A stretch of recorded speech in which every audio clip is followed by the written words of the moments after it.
We should be live now. Big ups to Inglewood, Cali, Chi-Town, stand up.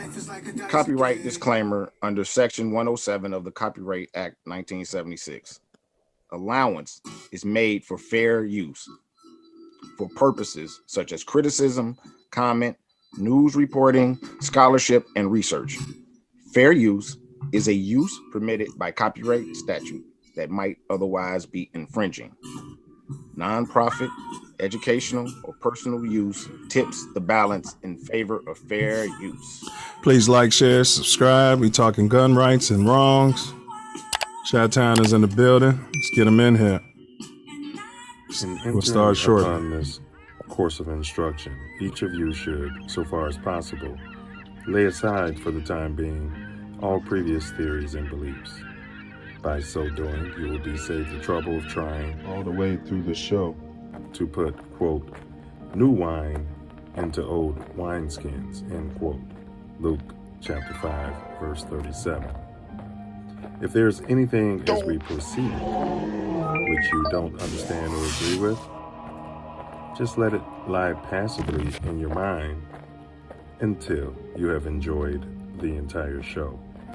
For many statements that would at first arouse antagonism and discussion will be cleared and easily accepted a little farther on. After the show is over, if you wish to return to your old beliefs and ways of living, you are at perfect liberty to do so. But for the time being, be willing to become as a little child. For said the Master in spiritual things, quote, except ye become as little children, ye shall in no wise enter into the kingdom of heaven, end quote. Matthew chapter 18, verse 3. If at times there seems to be repetition, please remember, the Self Luv Show is a lesson, not a lecture.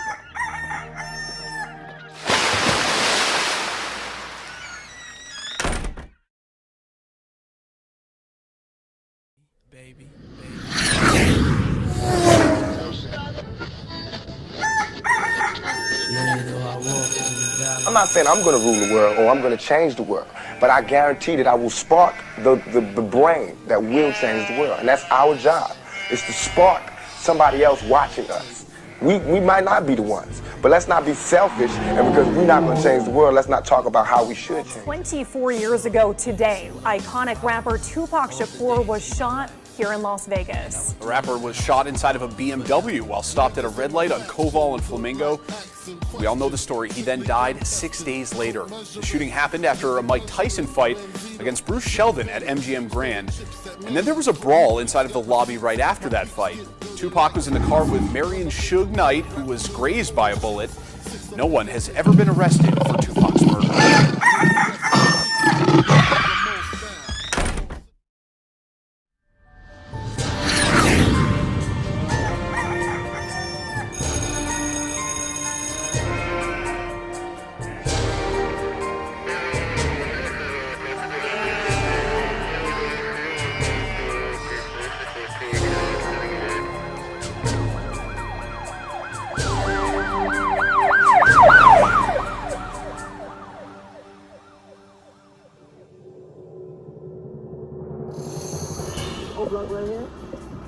Coalition, no block. It's 10 o'clock. Where the fuck y'all niggas at? This what y'all wanted me in Chicago? No block right here. I said coalition, no block. It's 10 o'clock. Where the fuck y'all niggas at? Niggas ain't outside. It's only 10 p.m. Where the fuck y'all niggas at, blood? O Block right now. Where we at? Tell you something, man. This Nino Brown, man. I'm live on O Block right now. Where we at? This O Block. I'm from Miami. I just want to tell niggas, man, we gotta stop killing each other, man. Yeah, this shit ain't about nothing. All that killing shit, we gotta work together, man. Stop killing each other, my nigga. I had to come over here and tell niggas that shit, my nigga.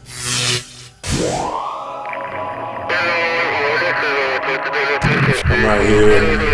See where I'm at. I'm out here. Black Star Line cigars. For grown man. On some grown man stuff. And to the PDs, stop doing that killing. Starting shortly. Please stop doing that, killer.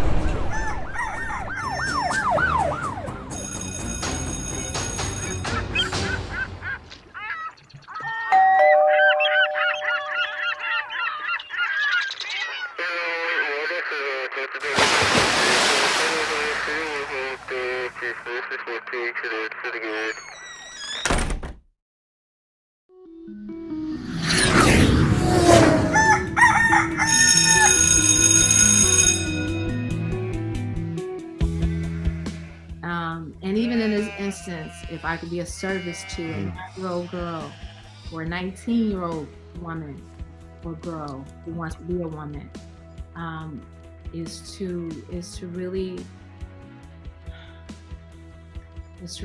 remember that self-love is the best way that you can receive love from anybody else, because it's coming from you. A lot of times we forget that. We look externally for this love. We look externally for this feeling of validation and adoration and approval, and it has to come from within.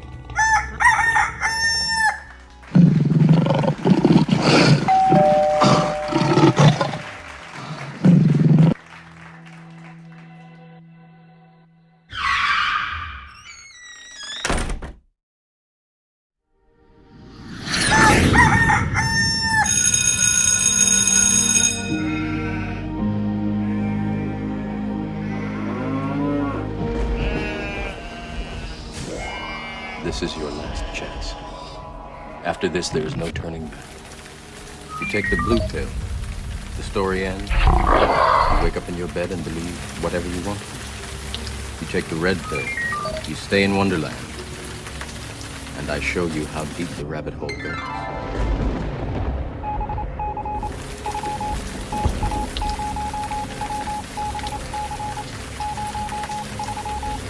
Remember, all I'm offering is the truth, nothing more.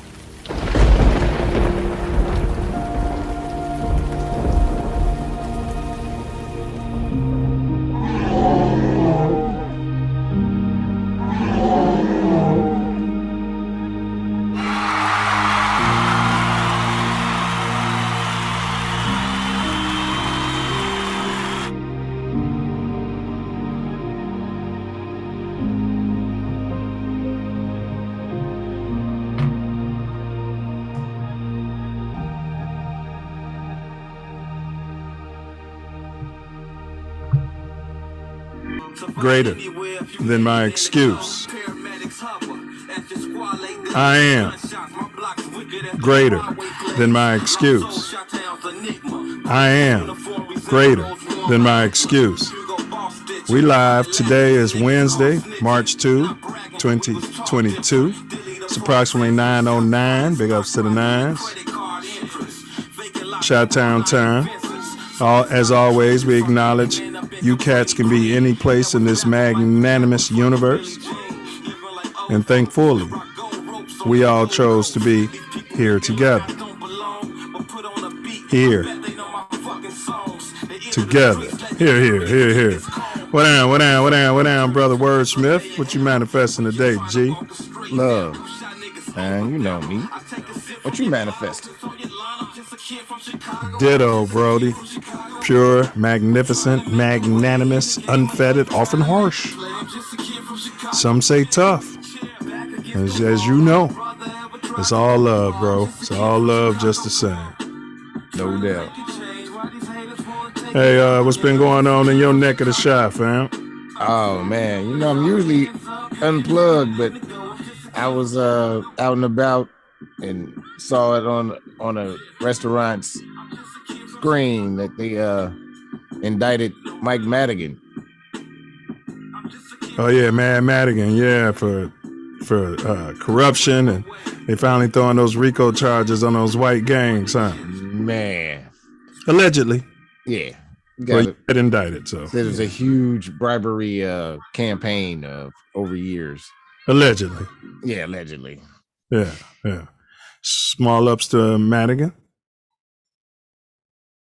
No ups to Madigan.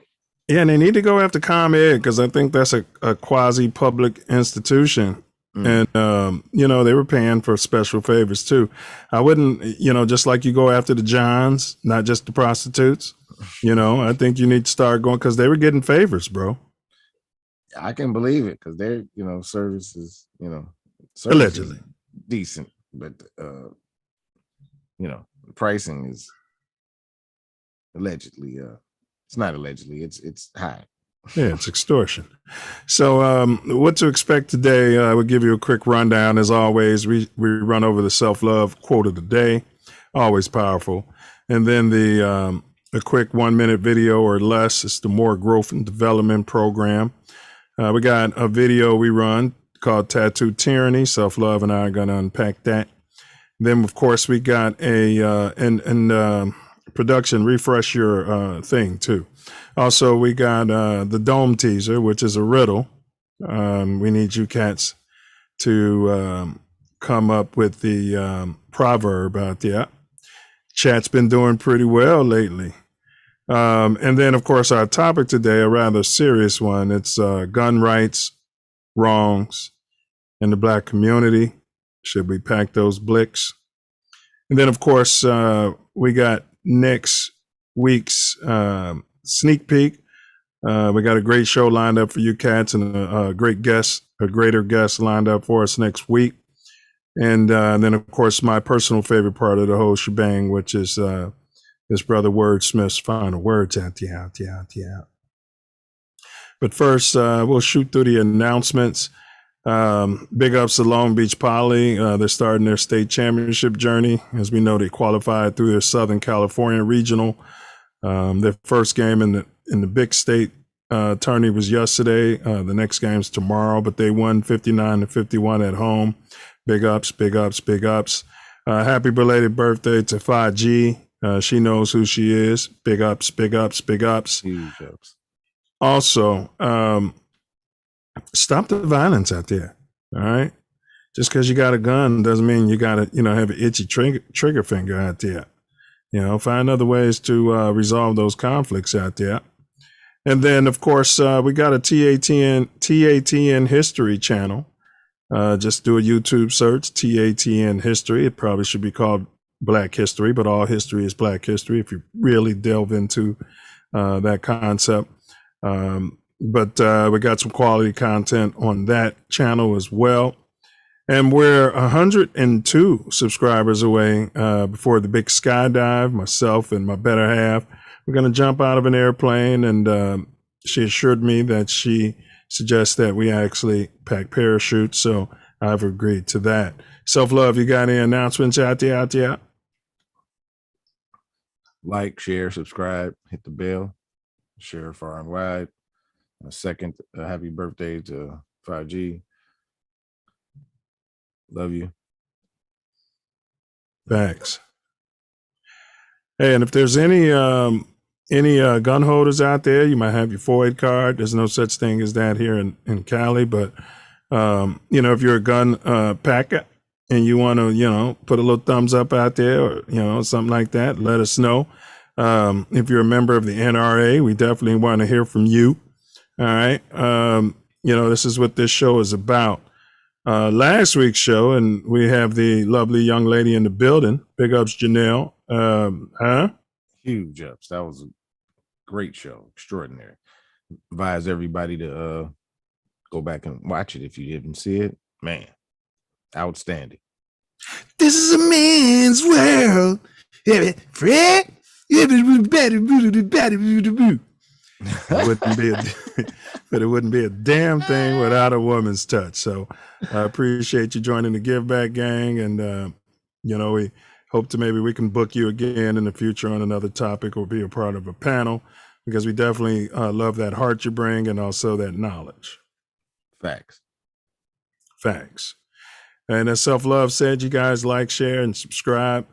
But Self, I know as you just said at the top of the show, you stay pretty unplugged, but oh boy. Hold on here. I think I removed the wrong thing. All right. No, 12 craps. 12 craps. Hold on. I've still got some business to take care of. Absolutely. Let me stop my yapping. Hold on. This. Welcome to the Self Love Show. Glad y'all are here. Thank y'all so much. And as always, we're going to have the Self Love quote of the day. And after that, we're going to have a very important video, the more growth and development platform that we are building the Self Love Nation off of. The quote of the day: the axe forgets, but the tree remembers. The axe forgets, but the tree remembers. It's an African proverb. And check this out. Silverback More Growth and Development Platform. Number 1, repair our nation via reparations. We demand our silver back. Number 2, to connect our breadwinners with our activists.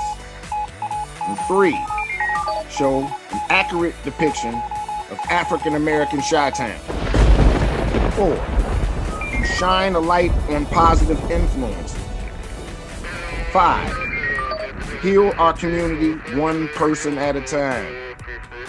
6, provide an unfiltered platform for our influencers. 7, recycle the black dollar.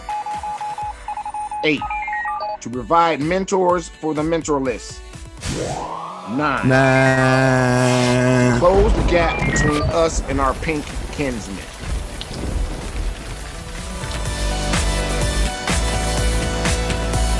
We're going to close that gap.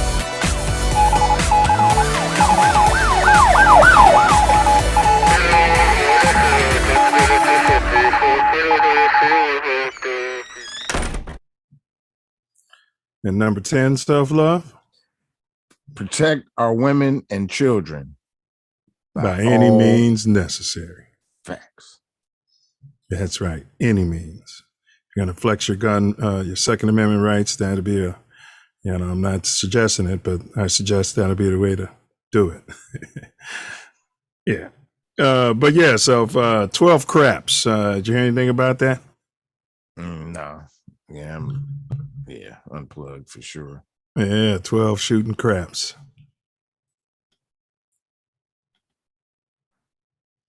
And a good afternoon to you. Thank you for joining us at 4. I'm Kirsten Joyce. And I'm Christian Cáceres. A Metro officer finds himself on the wrong side of the law this evening. Police say Caleb Rogers was caught robbing the Rio, and he could be linked to other armed robberies. This is out by you, Omni. Judge this morning. The 8 News Now I-Team's Vanessa Murphy first broke this story at 8newsnow.com. She joins us live in studio with the latest. Vanessa? A judge set the bail for Officer Caleb Rogers at $250,000. If he can post bond, he'll be on high-level electronic monitoring and banned from the Las Vegas Strip. The judge this morning pointing to the violence Rogers is accused of. He was brandishing a firearm, threatening multiple people on multiple occasions that he will shoot them, that he has a gun. Metro Police say one of their own, Officer Caleb Rogers, tried to rob the Rio Casino early Sunday morning. Oink, oink, As first oink. reported by the 8 News Now I-Team, Rogers may be linked to 2 other casino robberies at Red Rock on November 12th and at Aliante on January 6th. Police had previously released these images asking for the public's help to identify the suspect. Similar MOs, similar walking, appears to be the same person that Metro's currently investigating. According to the department, Rogers has been an officer since 2015, and he was assigned to the Community Policing Division at Bolden Area Command. The I-Team found court documents from a 2020 divorce where he lists multiple loans, including from Money Tree and Dollar Loan Center. His public defender pointing to several factors, including his The cop roots in the spelled dollar community, with one no L. criminal history, and previously stable employment. But his work as a police officer may not help his case in court. The fact that the defendant in this case has been trained as a police officer at the expense of the county and has betrayed that trust by engaging in criminal conduct. Rogers is suspended without pay. He faces 4 felony charges, including assault with a deadly weapon. The head of the police union says the union will not represent Rogers since the alleged crimes happened off-duty, and he says if the allegations are true, the union is disgusted and disappointed by the actions of one rogue officer. Back to you. Wow. Tyranny or anti-tyranny?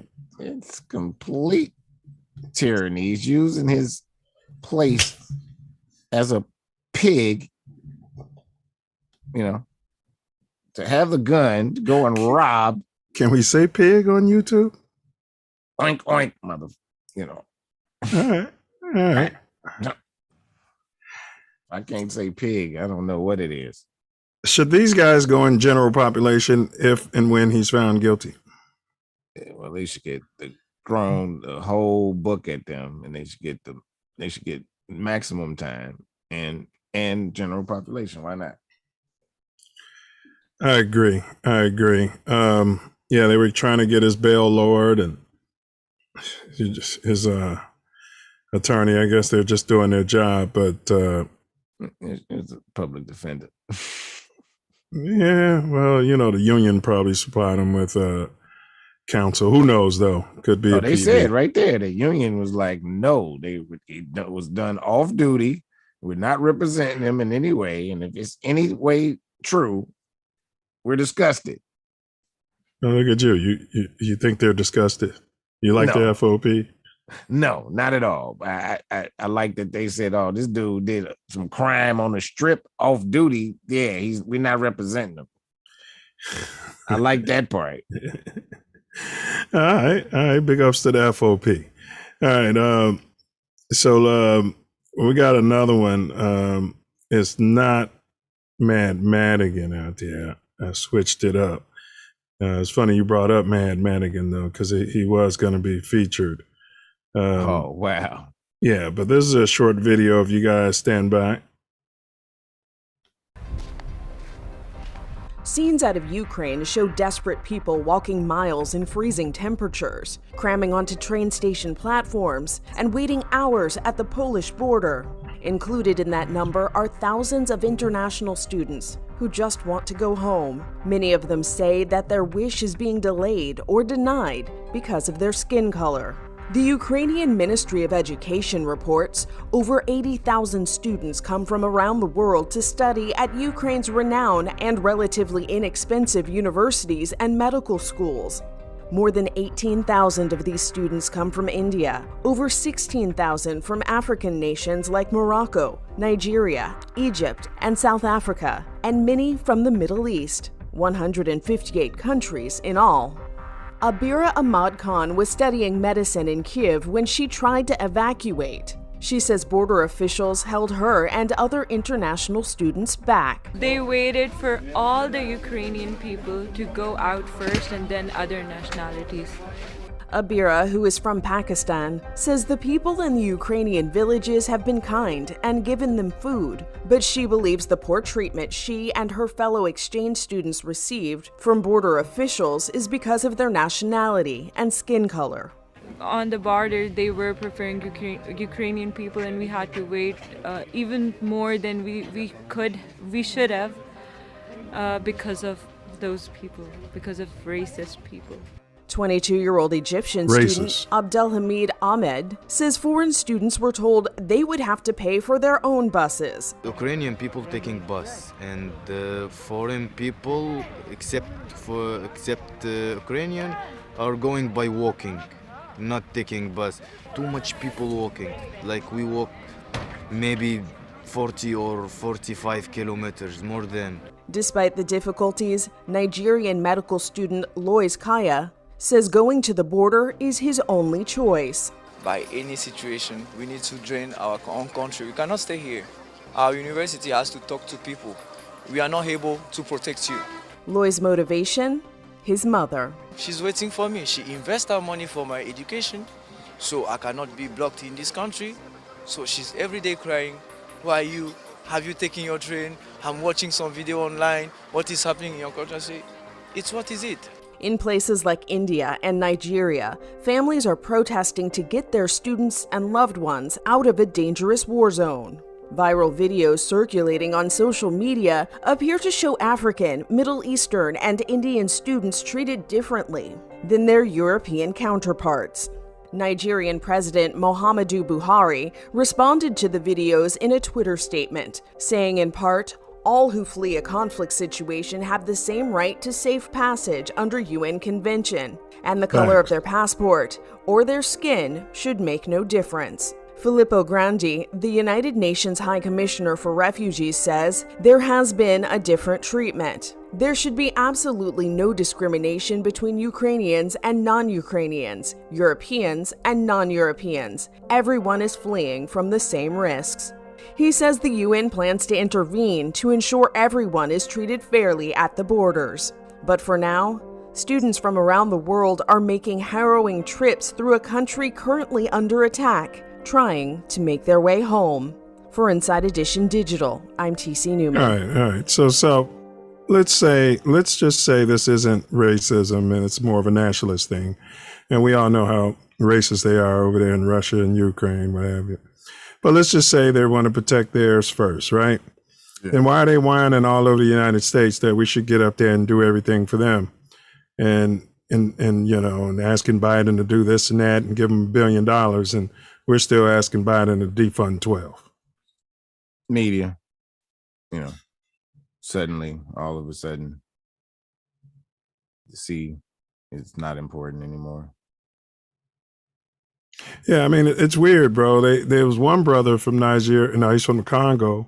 He said that he tried to get on the train and they were violent with him and told him he needs to stand arms and fight for that country. And he was like, man, I'm not even Ukrainian. Right. Of course, he'd been living there 9 years. Yeah. I saw that. And he was like, if I go out there with guns or whatever, they might think I'm NATO or something. They definitely I'm going to be the target. I'm going to be the first one killed. That's right. And he said that they deal with racism on a daily basis over there in Ukraine. Yeah. So we talk this democracy stuff and we need to fight for them and fight for their democracy. But we're not getting democracy here per se. And I would just say black families, stop. You can't allow them, but discourage your kids from fighting for this tyranny, huh, Self? Yeah, got to. All melanated peoples. Yeah. I mean, we've won all these wars dating back to the Civil War, even the Revolutionary War. Been on the front lines, putting in all the work, getting no credit, no medals, no nothing, no rights. And it's time we stop the cycle. But I got a question for you, Self. Are you pro-Ukraine or pro-Russia? Who are you going with out there? I'm anti-enslaver, so yeah, they can, do what they do to each other. I feel you. Let's make love, not war. But if they want to slaughter each other for money, God bless them, huh? Yeah. It's well within their right. And you guys in the chat, who are you guys? Are you pro-Ukraine or are you pro-Russia? Put a U or R in the chat. We'd like to know which one you are. DJ Creeper said pig. I guess he feels like we can say pig on here. And he say pig caught in Charlotte's web.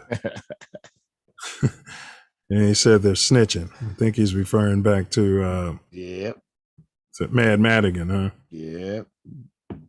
Yeah. Thanks. All right. So we've done that, and so we can get on, jump to today's topic. We appreciate everybody listening to our back and forth out there. Let's see here.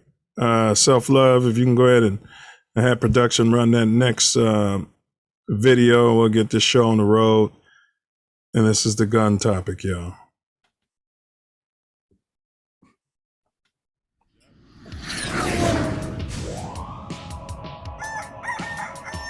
Make sure we stay afloat.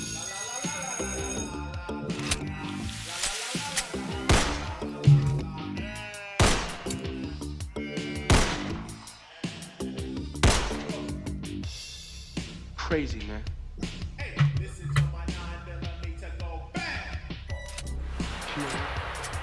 When you said that last time, I was kind of tripping, right? But now, you're right. I am crazy. But you know what else? I don't give a fuck. Never liked this movie. I don't give a fuck about you. I don't give a fuck about Steele. And I don't give a fuck about Raheem. Yeah, me either. I don't give a fuck about myself. Look, I ain't shit. I ain't never gonna be shit. And you less of a man than me, so as soon as I decide that you ain't gonna be shit. Next week, right here on March 2nd, Wednesday at 8 p.m. Chicago time, we are unpacking the Second Amendment and the Black First Amendment. By several people when he appears to stumble and fall to the ground. While on the ground, police say he fires at least 4 shots, striking 2 people. Oh. Yeah. Okay. Yeah. If you're in the NRA, if you got your blickety blick blick blick bullets boomerangs, hey, we're gonna unpack that next week.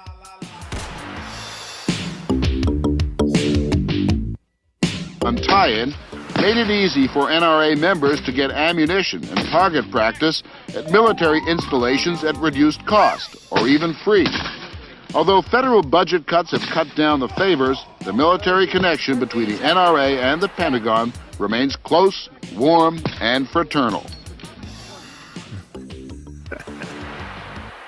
Alrighty then, it's going down, so I hope y'all ready, because it's going to be a ride. And so are the ties between the NRA and the manufacturers of small arms.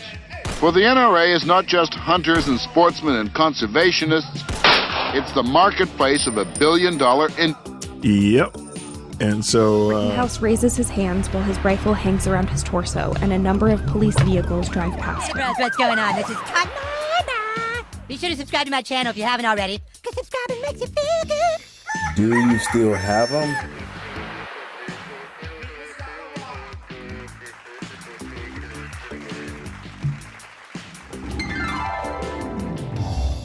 All right, so Self, we're gonna jump right into it. I'm gonna give you guys a.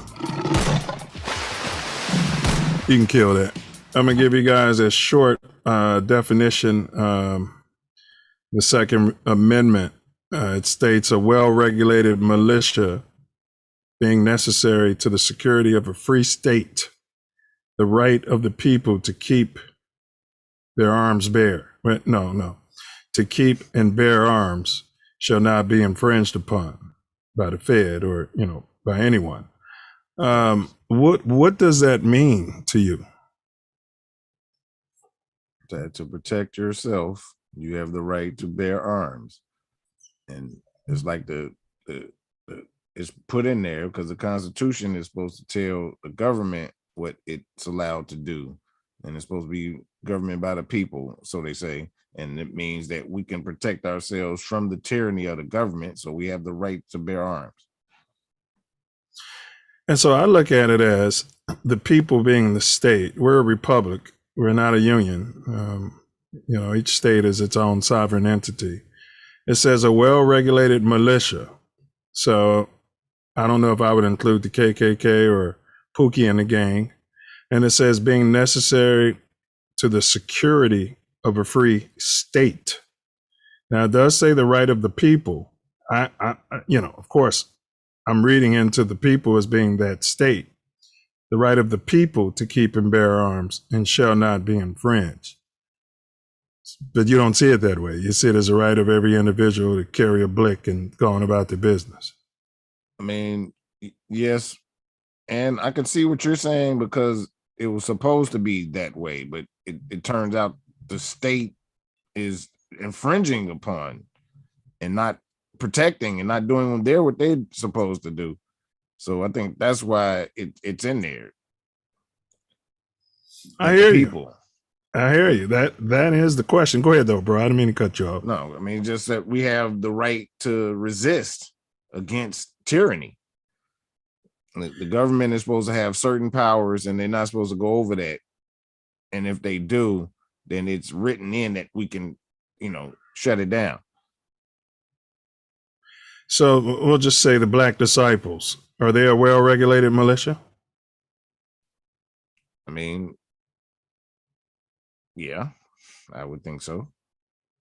At one point they were. I don't know about now. I have no idea. That's now. a good point. Actually. That's a good point. That's a good point. KKK. At one point, I'm sure, I don't know. I don't know about that one. I'd like to hear from the chat. What's your opinion on this? As I looked at the, I'm trying to figure out what the quote unquote framers had in mind, that give every person the right to go out and buy an AR-15, like we saw Kyle Rittenhouse, with his AR-15 and being afraid out there. I mean, by the words, yes, but that there's two laws. I mean, there's the law is not applied equally. So, there are, for white folks, it's pretty much that way, and for melanated, people, it's not the same. We don't get the same respect with the firearm. It's just ridiculous, All right. Well, I do want to go into, I kind of commented on it earlier, the history of so-called African Americans in this country and guns circa chattel slavery. I mean, I think we can both agree that we couldn't have guns on the plantation. And then as we move into quote unquote Reconstruction, did we have the right to bear arms? Well, I can't think of who it was, but it was a officer in one of the few officers in the so-called Civil War or whatever. And he told all them, you better take your weapon home. So I don't know if they were allowed to, but a lot of them had him. It was rules where they couldn't have rifles, but they brought them back from the Western name. So they had shotguns.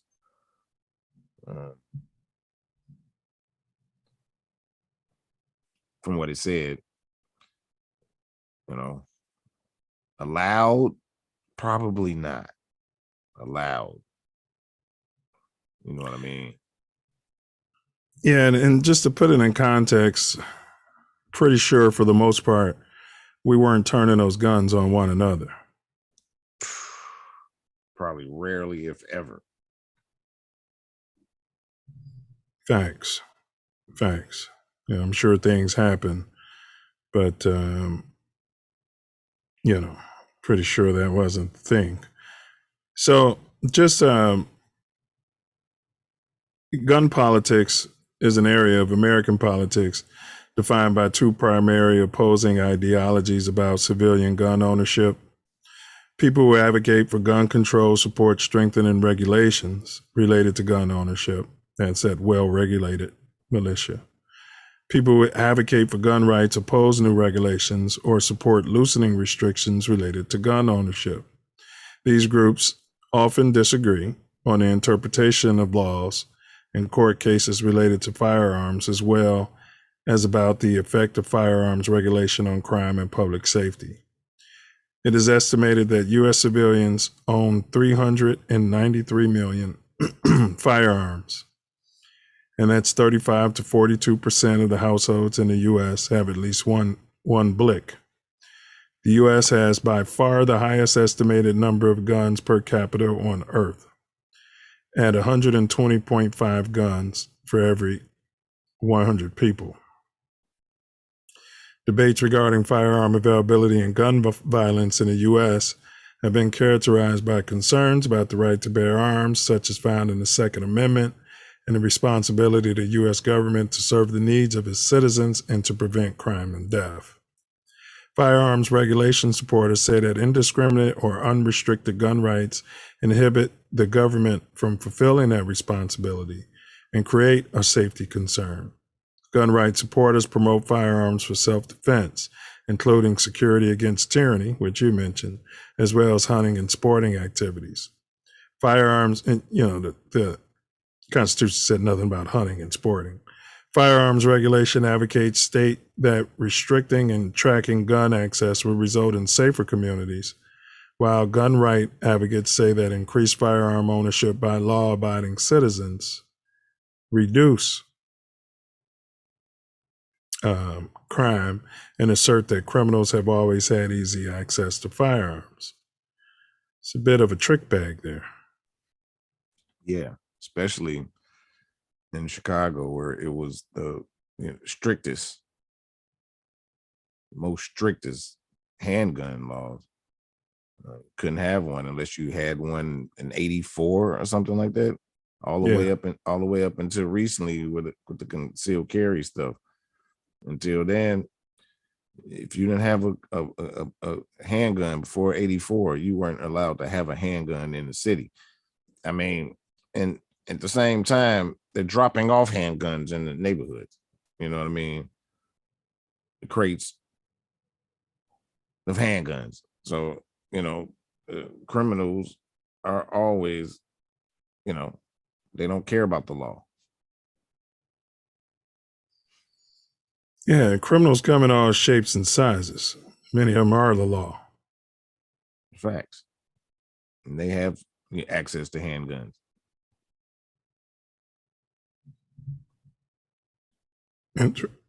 Interesting. So we've got the most guns in the world and the most crime in the world. So that seems to be proof that guns on the street aren't protecting people from criminals. Oh, if the criminals got the guns and when the criminals have the guns and the regular people are not allowed to have guns, then yeah, I mean, it's going to be crime, a lot of crime done with guns. And even now, when you can carry, it's still going to be crime. I think it'll be less if they think you could have the chance to fire it back, though. But I don't know. I could be wrong. I mean, well, we can go on that thought experiment. If everybody, once they got pushed out of the womb, was able to have one gun in their possession, you think that would stop gun violence? No, I think it would stop some of the crime, though.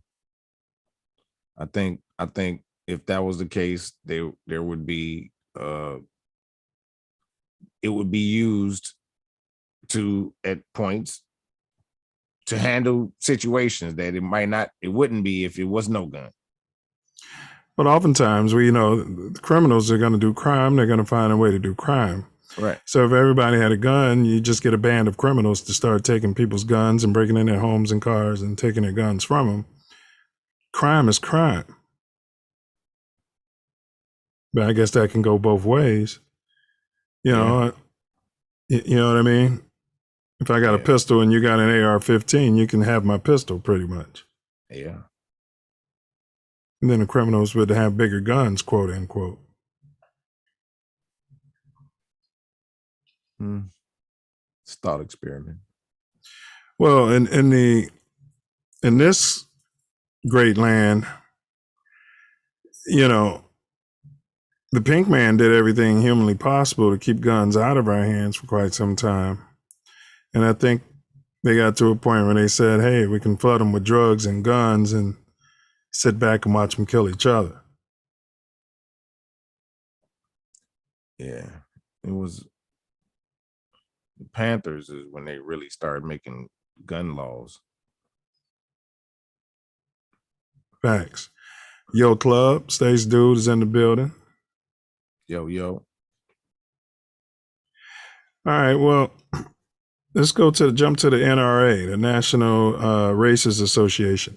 No, go ahead. Did we do the riddle? Riddle, yeah. Yeah. All right, we're going to talk about the National Racist Association.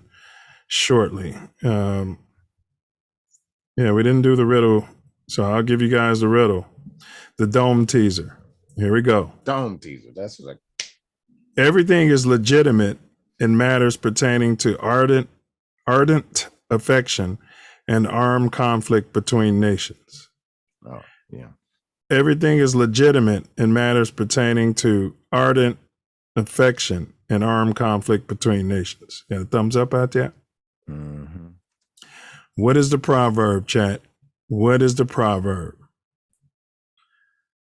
What is the proverb? All right, Self has typed it in the his response in the in our chat, personal chat here. All right, so let's see here. We're going to jump to the National Rifle Association. Their influence on culture. What type of influence are they wielding? We do know that they're a major lobbying voice down on Capitol Hill. Yeah, and apparently they were major influence with the armed forces. I didn't know that. Oh yeah, yeah. You had some of the NRA's presidents were U.S. presidents. Right. Wow. So this is a web. They seem to come out and support the gun rights, to go hunting and kill God's creatures, things of this nature. They got to have the right to have an AR-15 so they can hunt. Now, I don't see anything specifically about that in the Second Amendment. No. Of course, when it was written, you did have to go hunting because there wasn't grocery stores. Yeah. True. Yeah, but I see them coming out for, pink people. You know what I mean? When they get into some issues or trouble, but they don't say anything when legal gun owners who are melanated get killed. They're just don't say anything. Police come in and kill them. You're right. They say absolutely nothing. Nothing. But then I don't think many of us are supporting the NRA. I know probably a few that do. That's why I said many, though. Yes, one in particular. Yeah. It could be said maybe we have to have a seat at the table to get them to fight for our rights. I guess they say they're about gun rights, though. So, right, to fight for our gun rights. Yeah. Now, got to have some skin in the game. Now, here's a brief history of the National Racist Association. Dismayed by the lack of marksmanship shown by their troops, Union veterans Colonel William C. Church and General George Wingate formed the National Rifle Association in 1871. Their primary goal would be to promote and encourage rifle shooting on a scientific basis, whatever the hell that means. After being granted a charter by the state of New York in November, this ain't down in the dirty South, this is in New York, in November of 1871, the NRA was founded.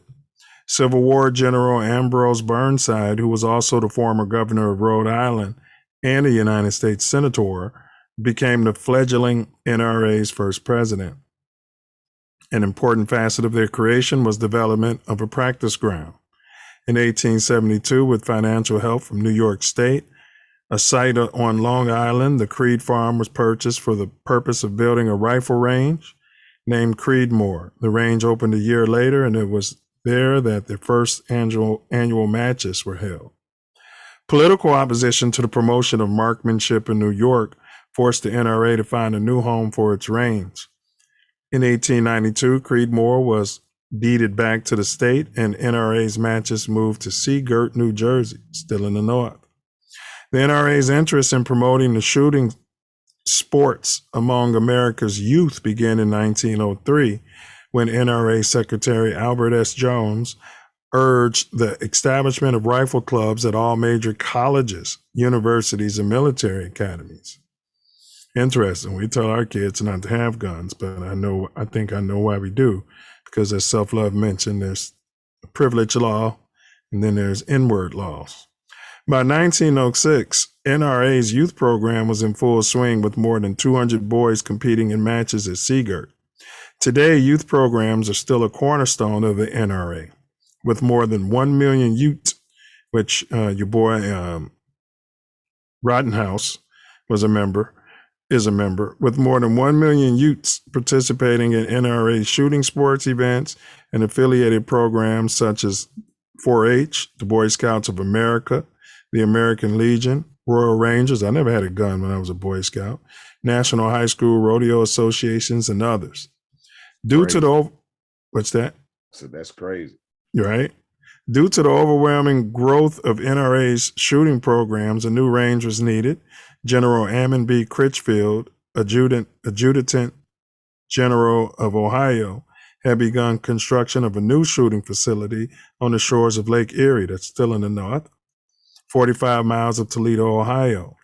Camp Perry became the home of the annual national matches, which have been a benchmark for excellence in marksmanship ever since, with nearly 6,000 people competing annually in pistol, small bore, and high power events. The national matches are one of the biggest sporting events held in the country today. Wonder why that's not like a Super Bowl all over TV. Through the association's magazine, the American Riflemen members were kept abreast of new firearm bills, although the lag time in publishing often prevented the necessary information from getting out quickly. In response to repeated attacks on the Second Amendment rights, NRA formed the Legislative Affairs Division in 1934.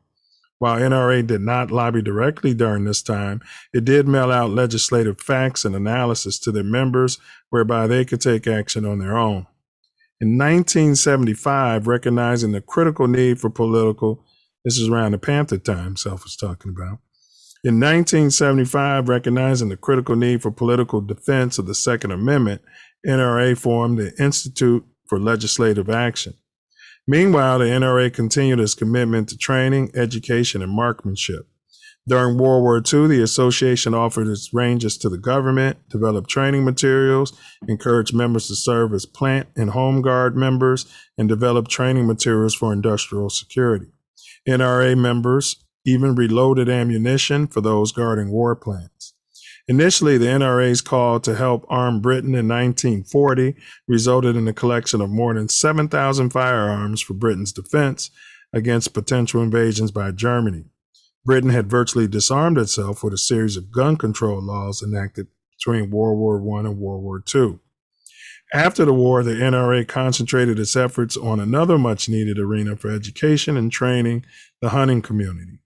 In 1949, in conjunction with the state of New York, they established the first hunter education program. Hunter education courses are now taught by state fish and game departments across the U.S. and Canada and have helped make hunting one of the safest sports in existence. Due to increasing interest in hunting, NRA launched a new magazine in 1973, The American Hunter, dedicated solely to hunting issues year-round. NRA continues its leadership role in hunting today with the Youth Hunter Education Challenge, a program that allows young hunters to build on the skills they learned in basic hunter education courses. YHECs are now held in 43 states and 3 Canadian provinces, involving an estimated 40,000 young hunters. Hunters, Self, who are they hunting? The American Hunter and the American Rifleman were the mainstays of NRA publications until the debut of the American Guardian in 1997. American Guardian, wow. The Guardian was created to cater to a more mainstream audience with less emphasis on the technicalities of firearms and a more general focus on self-defense and recreational use. The Guardian was renamed America's First Freedom. It's not the first freedom, it's the Second Amendment. Law enforcement training was next on their priority list. Although a special police school had been reinstated at Camp Perry in 1956, NRA became the only national trainer of law enforcement officers with the introduction of its NRA Police Firearms Instructor Certification in 1960. Today, there are more than 13,000 NRA certified police and security firearms instructors. Additionally, top law enforcement shooters compete each year in 8 different pistol and shotgun matches at the National Police Shooting Championship held in Albuquerque, New Mexico. In civilian training, they continue to be the leader in firearms education. Over 125,000 certified instructors now train 1 million gun owners a year. Courses are available in basic rifle, pistol, shotgun, muzzle loading, firearms, personal protection, even ammunition reloading. Additionally, nearly 7,000 certified coaches are specially trained to work with young competitive shooters. Since the establishment of the life-saving Eddie Eagle Gun Safe program in '88, more than 28 million, listen to this, more than 28 million pre-kindergarten to 4th grade children have learned that if they see a firearm in an unsupervised situation, they should stop, don't touch, run away, tell a grown-up, okay. Over the past 7 years, Refuse to Be a Victim seminars have helped more than 100,000 men and women develop their own personal safety plan using common sense strategies. In 1990, NRA made a dramatic move to ensure that the financial support for firearms-related activities will be available now and for their future generations. Establishing the NRA Foundation, a 501c3 tax-exempt organization, provided a means to raise millions of dollars to fund gun safety and educational projects of benefit to the general public. Contributions to the foundation are tax deductible and benefit a variety of American constituencies, including youth, women, hunters, competitive shooters, gun collectors, law enforcement agents, and persons with physical disabilities. While Riley recognized today as a political force and as America's foremost defender of Second Amendment rights, the NRA, since its inception, has been a premier firearms education organization in the world. But our successes, this is from their website, but our successes would not be possible without the tireless efforts and countless hours of service of our nearly 5 million members have given to champion Second Amendment rights and support NRA programs. As former Clinton spokesperson George Stephanopoulos said, "Let me make one small vote for the NRA. They're good citizens. They call their congressmen. They write, they vote, they contribute, and they get what they want." Wow. That's from their website.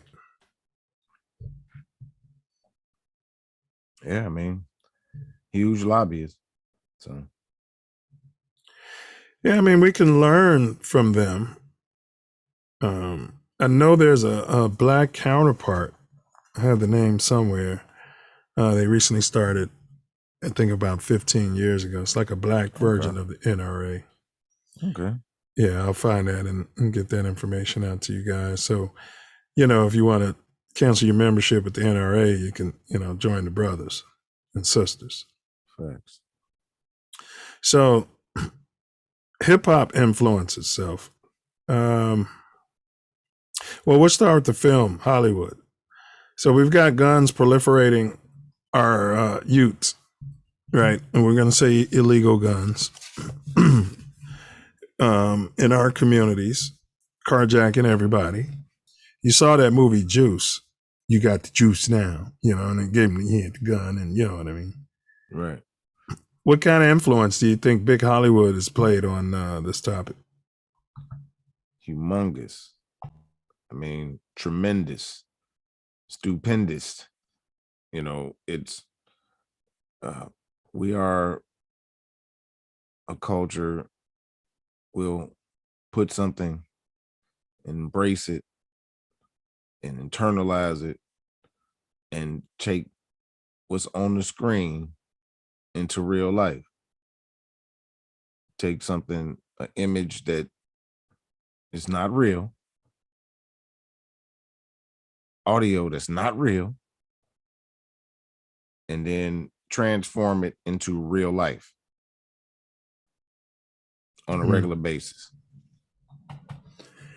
Yeah, and to that point, I haven't seen one film. Well, I guess Rambo might qualify, but I mean where people are using guns. In that instance, you said for self-defense. Some quote unquote criminal, pulls out the gun to rob you. Here's my point. I think most criminals are gonna get the up on you because they don't know who has a gun or not at this point. That's true. Catch you slipping, as we say on the block. Yeah, but if they assume you don't, that can lead to them being, especially if you just give up whatever and then they, are leaving or whatever. And you shoot them in the back. Yeah, I guess you can't really do that. I mean, the scenario would be, I see somebody robbing you and I'm just a citizen and they got a gun to you and I shoot them dead. I mean, this is. Yeah. Okay. That is a better scenario. Yeah. But it's still, I guess somebody's shooting at people and then I shoot them dead. Right. That's a better scenario. Yeah. Because today go ahead, bro. Then, that's. Well, today I saw a video out there in the suburbs. Happened to be a young Hispanic cat. He was 19.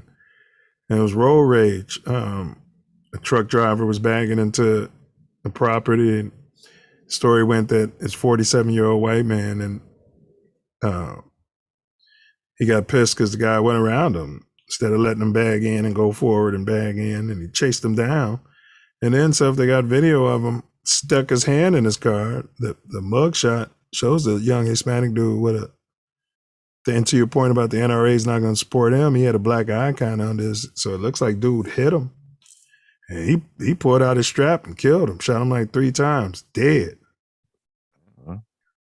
He might be able to get the Rottenhouse defense. Stand your ground. Yeah, but we don't have that in Illinois. He got charged with murder 1, FYI. Oh, well, yeah, because of who he is, but he still can get off from that though. Because of who he is and who he shot. But you're right, he could still get off on it. Yeah. Now, it was an illegal gun, and what he did was he drove to the police station and told them what he did, and they promptly arrested him for murder 1 out there. God. You know what I mean? You're driving, minding your business. Some guy chases you down in his truck, punches you in the eye, I mean, there's no right to kill a man, but this is the society we're in. So this is the whole point of this show. I mean, I feared for my life. I mean, if that doesn't work for him, I don't know why it works always for them. Yeah. Yeah. And he's not even a trained, in law enforcement person. You're just sitting in your car and somebody hits you in the eye. Can't you just bag out and drive off or something? I don't know. Yeah, probably hit him with your car a little bit. Yeah, they'd charge him with that because of who he killed. Just knock him down. He didn't have to kill him. Yeah, I'm saying he would got a charge for that though. Attempted vehicular homicide. They got a charge for black and brown people, man. They always got a charge for us, especially when it's a white person who's the alleged victim, who was the aggressor, who had no business chasing them down and pulling up on them, punching them. What's the name all over again? Rottenhouse? No, Trayvon. Yeah, right. He could have ended up like Trayvon if he didn't have that stick on him. It's a great point. Rottenhouse was in Wisconsin, right? He left here, went to Wisconsin. Yeah, left Illinois and drove there with his AR. His mom drove him there with his AR-15 to protect property. Yeah, Rottenhouse, I think he would have had a harder time in Illinois. Yeah, because we don't have those stand your ground rules. I mean, and nobody was shooting at him. He just kept saying, he feared for his life. I mean, somebody did run up with a pistol, but, he shot everybody. But, hey, he beat the case, and I don't want to get sued by him. He's suing LeBron James. Oh, do we say his name? I said Rottenhouse. Yeah, Rottenhouse. Yeah. Rottenhouse. So, and back to the film, though, man. They tend to glorify guns. Yeah, I saw something disturbing on social media. There was like a third It was a 3rd grade class, and it was the gym class, and they were teaching them how to shoot rifles. Yeah. At school. And they were all, Pink. Yes. Of course. And so do we just sit idly by and not train our children how to shoot when there's 40,000, is it 400,000? 400,000 young white ones who are being taught how to shoot right now? They're marksmen. Yeah, I think that we have to. I mean, I don't know if everybody needs to, but you know what I mean? We do have to have a percentage of our youth that we are training. It would only behoove ourselves. If we need everything for ourselves, which is what we need a military. So yeah. Yeah, I think that's what has to, Let's jump to hip hop. Rap. Yeah. What kind of influence had that have on our culture as far as guns in your eyes? Also, not quite the same as the visual and the audio together, which the films do, but a lot of the keeping it real era is, talking about using guns. So, I mean, it's a lot of negativity. It's not all, but there's a lot of it, a majority of it that's presented and put out. And it includes all the negative stereotypes. I concur. They're not necessarily talking about using guns to defend yourself all the time. No. They talking about robbing, stealing, revenge, selling poison. Taking poison. Yep. Yeah, at this point. Yep. So, I mean, the artist is going to do what the artist does, but somebody's producing it and financing it and putting the upfront money. That. And, there's on record people saying that they tried to do a positive thing, and they label was like, "Nah, we don't want that." Well, you remember we went to a meeting in South Shore, and they said they don't want that. Yeah. Remember some A&Rs there? I mean, they seem to be gangster types. And they ain't looking for that, man. They looking for shoot 'em up. I mean, they literally said that, bro. Yeah. They looking for shoot 'em up, kill 'em up music. And that was before the drill music started. It was like, right? Yeah. You remember that? Facts. Yeah, I remember. Facts. They didn't want to have nothing to do with the Trinity and what the Trinity stood for. Right. And told us that right there. Yeah. Yeah, if y'all can go back and change this and get some shoot 'em up and kill 'em up music, we'd have something here. There's grown men talking to us, but those grown men were in blackface. Yeah, facts. They was there to find some young talent that's gonna have some shoot 'em up, kill 'em. Yep. So I would say that hip hop has had a negative influence as to us turning those guns upon ourselves. I would agree. It didn't initially, what Public Enemy was doing, and you know what I mean? And around. It started out really fun, you know what I mean? They're just braggadocious and fun. And then, it got some consciousness. And then they was like, oh no. Once the consciousness started coming in, they was like, oh no, we need niggas with attitude.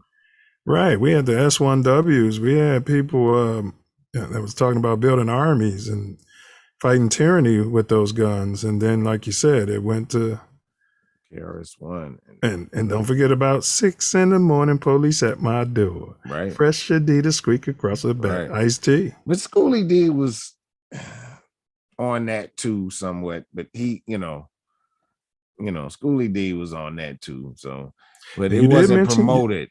You did mention KRS-One. Yeah. Yeah, he was huge in that. Yeah. Yeah. A lot of that started coming out of the Big Apple. They give the West Coast a lot of credit for gangster rap, but that stuff was coming straight out of the Big Apple. Schoolie D, Karis one, yep. Yeah. Yeah. But yeah. Criminal minded, specifically. And then you had Eazy-E. W.A. Easy. The dope man, and yeah. Yeah. That was a trip. Yeah, there was some times. And they took off. It was like, shoo. And because they took off, people started to mimic it in their art. Yeah, facts. It's what they was putting out, and that's all they wanted to put out. They didn't want any more Public Enemies. You know what I mean? They didn't want that. They wanted them out of there. They wouldn't promoting that. And they had the artists start saying that type of rap was whack. Yeah. I mean, they were totally blackface anyway. Some of them weren't even writing none of this stuff. Blackface. These are black people without a soul, yo. Hey, we're going to jump to our self-love handle your business. Yes, y'all. Right. Thank y'all again. We're always honored here at the Self Love Show. Gun rights, wrongs, black community. Kind of talked about in the first half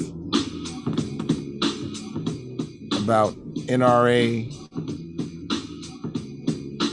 influence of Hollywood and hip hop. And we're going to expand the conversation in a minute. We've got a few wonderful videos for you to check out, and we'll be right back at you.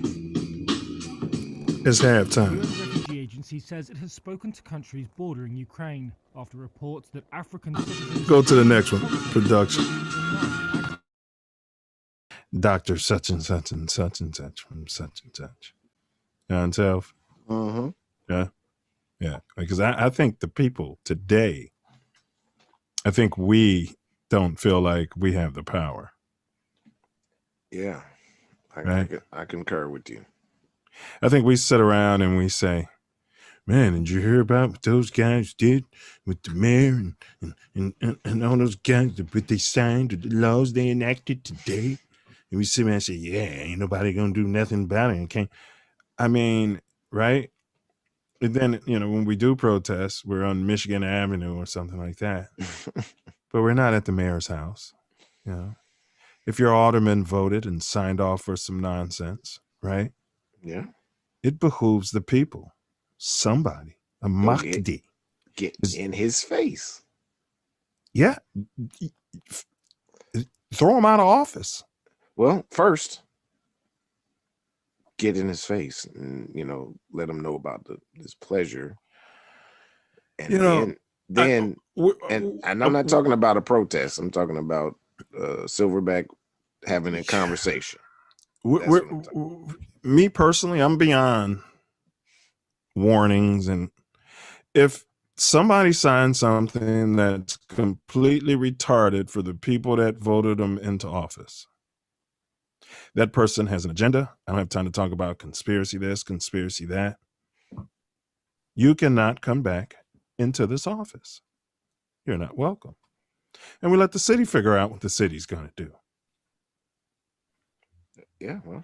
That is what the political process is all about. Otherwise, they just keep getting bags of money and you keep perpetuating the same system. I mean, if I'm going to the bank self and all everybody's doing is getting in my face and they're saying, you know what? We know you got a whole lot of money and we're watching you. We're all out here. No, by the time the people get together, listen, by the time it comes to that, it has to be known that they're not here for any talking or any warnings or anything of this nature.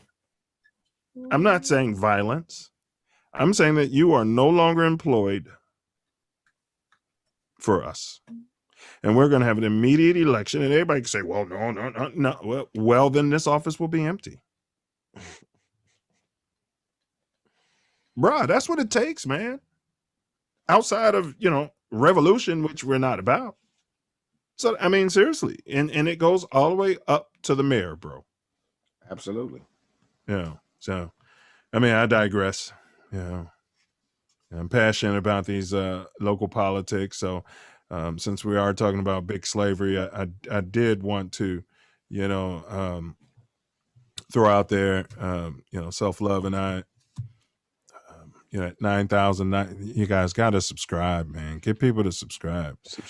I mean, seriously. Subscribe. All right. When we get to 9,999 subscribers, we're going to spark a change. Initially we were looking at the macro. Self Love and I now we're looking at the micro. If we're about, local politics, then we're going to be about local politics. So we will spark change, and that change will be locally to the city of Chicago at 9,999 subscribers. Change starts. The world. Yeah. But it starts where? At the crib. Yes. Yeah. With each of us at the crib. Starts at the crib, man.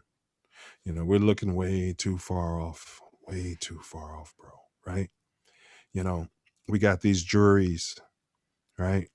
And then the in a criminal case, for instance, and then the pink, prosecutor, has to now explain their version of what this slang is and things of that nature, right?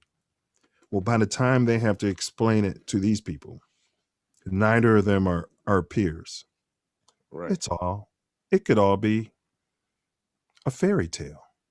This is why, we have to start being part of the process, people. It's not cool to get out of the jury pool. That's not cool. It's not cool. It's no longer acceptable. We need a jury of our peers. So, I mean, most of the time it's us in these situations. Correct. And, can't leave it to others to decide our fate. We can't leave it to the KKK. Man, to decide our fate. We can't. We can't leave it to the KKK. Sit down, sit in there and listen to them give words, right? And this is something I want to say because, I reached out to Elijah. That's the revolutionary, bro. What's the point of life?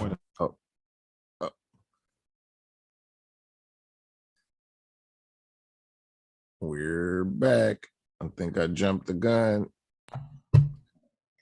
But it goes like that when you do a live show sometime. I know that went to the Supreme Court and they deemed it illegal. So why are cats still getting FOIA cards? Is that Illinois law?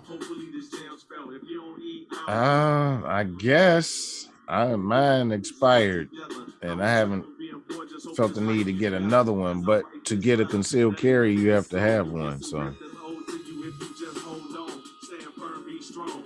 All right. So is that a good law?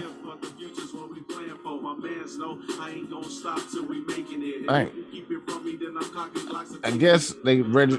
No, not to me. I mean, if we're saying criminals are going to do what the criminals do, then I don't like that they got you registering your guns and they know what you have because they can just come and take it. As far as the government, if there's tyranny behind the whole thing, that's why I don't like it. And the fact that you have to pay a fee. And, we might say it's a nominal fee, but a nominal fee for me may not be a nominal fee for you. So how is that legal? I saw nothing about fees in the Second Amendment. Yeah, actually, man, a lot of these codes and stuff that they're doing now ain't law. So it's, it's not law. It don't affect real entities. There's no offended no one that's been perpetrated upon, it's just an entity that's trying to collect money. You're saying a victimless crime. Yes. So the FOID card, where we got people who are getting these cards legally and then making straw purchases and putting guns in these so-called criminals' hands.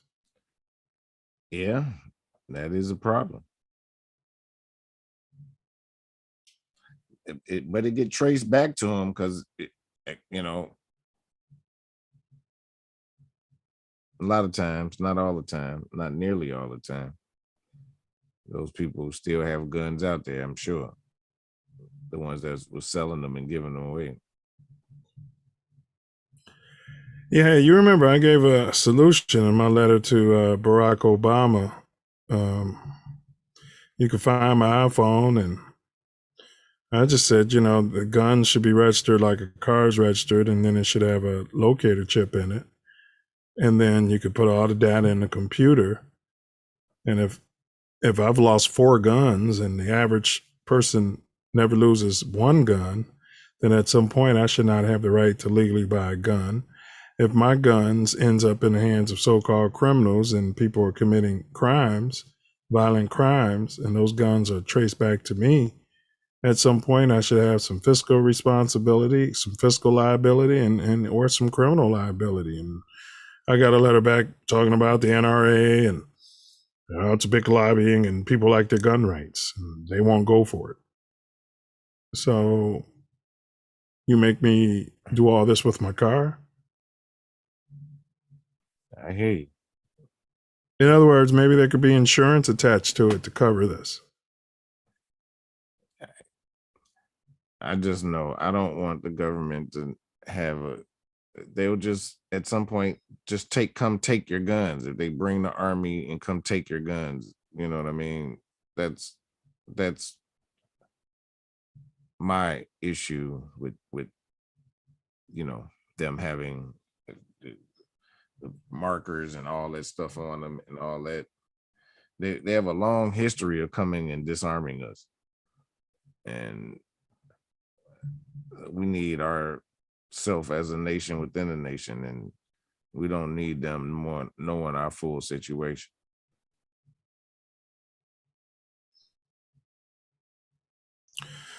Well, here's an article. It's kind of talking about gun laws and black people. And yeah, Omni said dog owners are liable for their dogs. Right.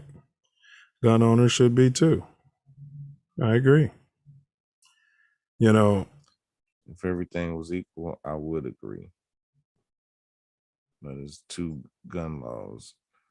We ain't got the same gun laws as our pink counterparts. But because everything isn't equal, all of these illegal guns are ending up in your community and killing your people. These guns aren't ending up in the suburbs and killing white people. These guns are coming from people in the suburbs, and they're ending up in the hands of, you got suburban people saying they lost their gun time and time again. Their gun was stolen and this and that and the third, and making money and buying homes, and these guns are ending up in the street. Well, they're dropping crates of guns off in the hood. So, I mean, I don't know if it's coming from the neighborhood, where it's coming from or whatever. It is coming there. Well, that's another issue. I'm talking about the straw purchases specifically, right? And tracking these people, everyone who registers a gun, puts a chip in their gun. Every gun has a serial number, and that's how they catching these people that's doing these straw purchases now. Yeah, but a locator chip. If the police can find my iPhone and charge somebody with a felony for picking up my iPhone because I left it somewhere, they should be able to do the same with these guns that's on the street. If you're not a criminal, you're being tracked on your iPhone, why can they not know where your gun is at all times? Why would you as a gun owner not want to know where your gun is at all times? What I have said, and I've still continued, that at some point when the government decides I should not have any gun, they will know exactly where it is to come and get it.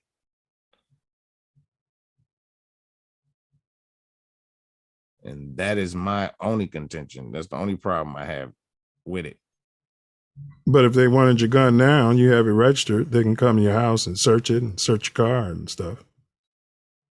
Yeah, that's a lot different than knowing where to come, because it don't have to be at my house or in my car, or you know what I mean?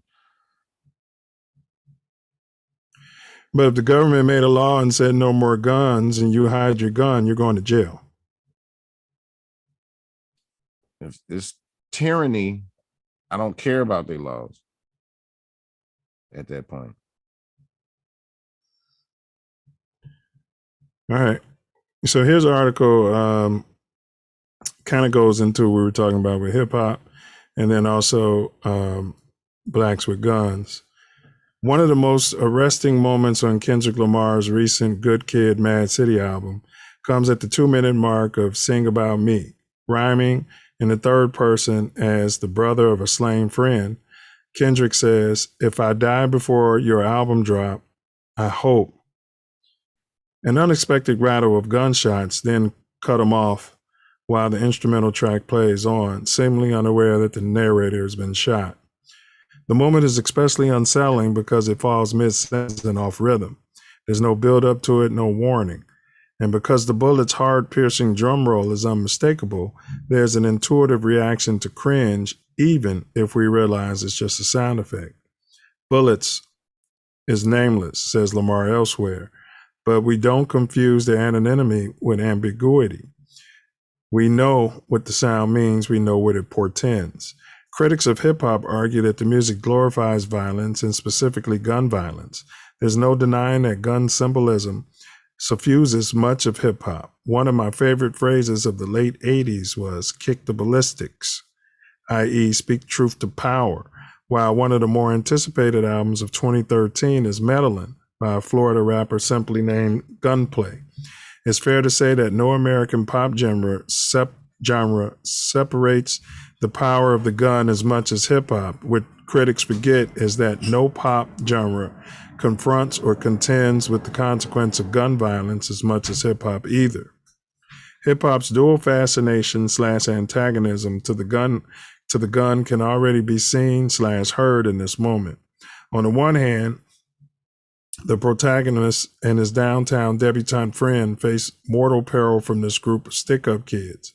On the other hand, A to the MF and K is a memorable malediction, one that later rappers would repeat with glee. The fact that the gun is both threatening and thrilling is not a contradiction. It speaks to why it is such a potent symbol in American culture, not just hip-hop. Consider how in cinema, from westerns to noir, spy capers to sci-fi adventures, guns are often integral to how these genres represent themselves. In all these examples, the gun's cross-popularity lays in its basic symbolic quality, power manifested in a simple handheld form. Importantly, the gun doesn't require power to wield, unlike, say, swinging a battle axe. It lends power to whoever goofy can wield it. That's why we jokingly call guns debate enders and problem solvers. They are the great equalizer in a society racked with differences. Being on the other end of a gun sight establishes a new social order. There's one more, though. Guns also possess a moral dimension. As much debated right to bear arms clause of the Second Amendment potentially suggests guns are meant to defend us, whether that means the nation, the home, the family, and in its most liberal interpretation, the individual, anywhere at any time. In other circumstances, the gun's symbolic purpose as a powerful defender of individual and or social liberties is all but taken for granted until, that is, the gun appears in a black man's hand. Race is an inseparable part of any debate around hip-hop and guns. One could, for example, discuss the high rates of black-on-black violence and argue that gun glorification in hip-hop only contributes to a cycle of death and tragedy that seems purposely segregated to scar black communities. All true, but gun violence is ubiquitous in American life, as too many recent events remind us. Hip-hop, however, seems singled out for critique in ways that the rest of popular culture often is not. And as I've stressed, some of the most vocal critics of black-on-black violence are rappers. There's an undeniable strain of pearl clutching that accompanies attacks on rappers for gun symbolism. As Dan Charters exhaustively chronicles in his History of Hip Hop Business, The Big Payback, the song Cop Killer by Body Count, the rap metal band led by Ice-T, set off a paroxysm of outrage and recriminations. Astoundingly, this included both the then President George W. Bush and Vice President Dan Quayle weighing in, as well as Charleston Heston, grandstanding at a Time Warner stockholder meeting in an attempt to have Warner Brothers Records execs jettison the group and the album. The controversy is a reminder that the specter of Black people self-arming resonates quite differently than white firearm owners are being evaluated. It's worth remembering, for example, how the Black Panthers' public display of arms bearings in the late 1960s led the conservative right to demand more stringent gun laws in California and elsewhere. Again, this point is hardly lost on rappers. Many understand quite well how the image and idea of armed Black men and women play into middle America's fears of a Black planet. When Eazy-E points his revolver at the camera or NWA's iconic Straight Outta Compton album cover, who is the intended target? Other rappers? Other Compton residents? The likely answer lies in both the image and the group's name, Niggas with Attitude. They are America's boogeymen. Nat Turner in Raiders gear, the villains in black, as group member MC Ren once anointed himself. Eazy is gunning, pun intended, for white America to rouse controversy and entice curious white consumers whose suburban dollars fuel his sales. Other rappers have nodded more directly to the historical connections between Black nationalism and the bearing of arms. Most famously is Big Boogie Down Productions' recreation of Malcolm X standing at the window with a machine gun. Importantly, in our invented memory, we assume Malcolm was on the watch against white supremacists or perhaps dissident members of the nation. We may forget, however, that the original photo of Malcolm at the window wasn't candid. It was posed, part of a suite of photos that accompanied a 1964 Ebony magazine profile of the community leader. Malcolm, like Boogie Down Productions' KRS-One a generation later, well understood the public power of gun symbolism. Rappers also understand the cost of gun violence, especially KRS-One, when he and his DJ partner Scott LaRock hit the scene in 1987. They shot the album cover for their debut, Criminal Minded, with Scott holding a snub-nosed revolver while KRS-One slung a bandolier of shotgun shells. The same album included My 9mm Goes Bang, where KRS raps about righteously wielding his sidearm against mobs of murderous crack dealers. The tragic postscript was that months after the album's release, Scott LaRock was shot twice during a street altercation in the South Bronx. He died several days later. Scott became one of the first truly prominent hip-hop figures killed by gun violence, and it was one force that led KRS to later form the Stop the Violence movement. Overall, the list of rappers linked to gun deaths is sobering and staggering. Most obviously, there are still unsolved shooting deaths of Pac and Big IG at the height of their respective fame. And to that dark role, call the deaths of Harlem's Big L, Queens Jam Master Jay, Vallejo's Mac Dre, Detroit's Proof, among others. Then there's the rappers accused, convicted of gun violence: Chia Lee, Slick Rick, C Murder, Steady B, Snoop Dogg. None of this misses the radar of rappers, arguably the most self-critical of all pop artists. When's the last time you heard sub-movements and dance music that seemingly exists to explicitly critique via recordings the excess of dance music recordings? Hip-hop related deaths and shooting incidents have served as cautionary tales back to the music's formative ears. It must be noted, despite recording an all-time classic story about the dangers of the wrong path, Slick Rick was convicted of attempted murder after shooting both his cousin, bodyguard, and a bystander in 1991. He was pardoned in 2008 by the then Governor David Patterson. There's also an entire tradition of dramatizations of rappers themselves or friends being shot and ensuing chaos. However, just as common are dramatizations where it's the rappers doing the shootings. As I've stressed, these are not contradictions. They're reflections of the gun's potency within the popular imagination. Shoot or be shot. kill or be killed. One could argue that all human drama stems from this basic tension. Much of this comes full circle on Kendrick Lamar's album. It's hard to remember. Another recent high-profile release is suffused with gun-related anxiety is Good Kid, Mad City. It's not just that fatal self-prophecy I related off of Sing About Me, the album's opus. Shireen similarly interrupts the native when Lamar's booty call quest is detoured by the sudden appearance of two N-words, two black hoodies. Presumably, he doesn't assume they're packing wiffle ball bats.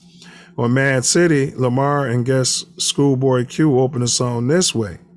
If Pyrus and Crips, and this was not allowed in the Super Bowl, they banned it. If Pyrus and Crips all got along, they'd probably gun me down by the end of this song. Seemed like the whole city go against me. Every time I'm in the street, I hear yak, yak, yak, yak, yak. Just one song earlier, I'm wrapping it up. Just one song earlier on Good Kid, Lamar speaks of how the claustrophobia of the city propels a desire to fire bullets that stray, while on Money Trees, Lamar insists that everybody gonna respect the shooter, but no one in front of the gun lives forever. It's almost as if Lamar is speaking back to his album's executive producer, Dr. Dre.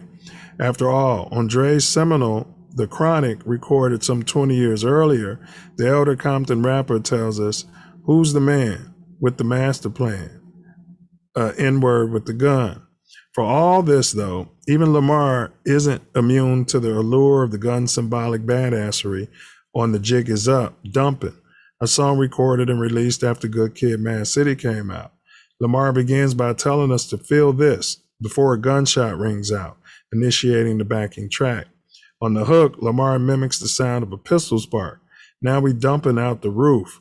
Do, do, do, do. Drive past, guns blast, shooting up the charts too. The first half of that verse closes the song, except instead of do, do, do, do, you hear gunshots fired in the same pattern, unlike the bullets that unsettle Sing About Me on here. That staccato pulse echoes with brio. Rappers have a term for that kind of bravado. It's called bulletproof. So that's all I had. That was from an article called Bullet Points, How Hip Hop Handles the Gun, how hip hop handles the gun. Very interesting. Intriguing. Yeah, man. This topic here, we've got two issues. That's the conundrum of being black in America. We got white people killing us and we got black people killing us. And as you go across, the 50 states, there's different laws and they're more liberal where there's less black people. No doubt. That's facts. By liberal, I mean conservative. Go ahead, bro. Yeah, I still gotta, if there's tyranny or chaos, I gotta choose chaos. And that's my only thing about the gun laws, you know what I'm saying? I know how they're practiced out, but if we don't have them,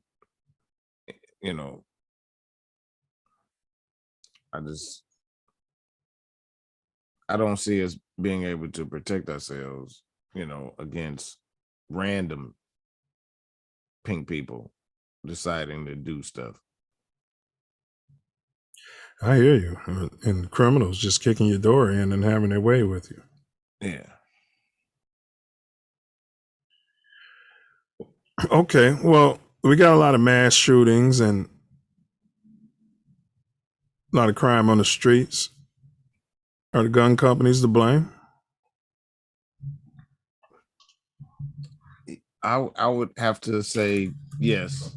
I mean, because the stats that you stated earlier were staggering, that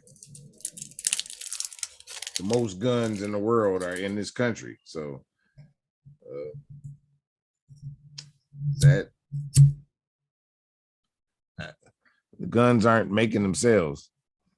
We're not making the guns. You know what I mean? Even I guess some people here are, some companies or whatever, but I'm just saying that there are way more guns than people in this country, or if I heard that right. Yeah, that was right. So the guns are legal. These are legal companies, right? Yes. Producing what the people want.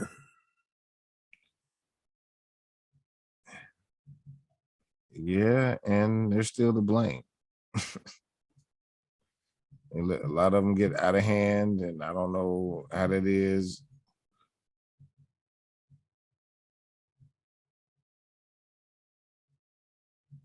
It's a lot of them illegal out here, so I don't want to blame the companies. Yes, because they are huge lobbyists and they get a whole lot of leeway and nothing comes back to them. So yes, I'm gonna blame them.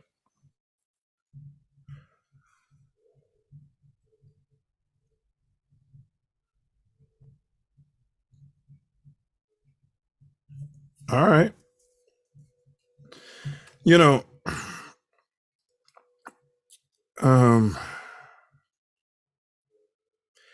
yeah, I mean,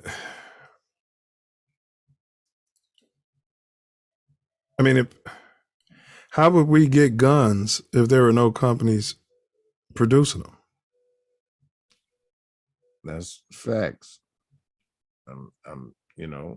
They're gonna make their profit and they're gonna do what they're gonna do, but they still have some culpability, is all I'm saying. I'm not saying we get rid of them. I'm not saying that, but there's gotta be some culpability to it. Well, I know they say after every mass shooting, gun sales go way up.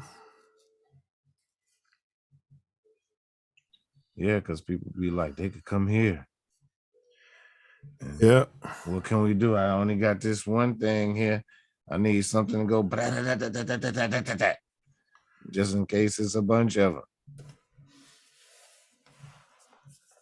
Yep. What's my answer to that? That's a tough question.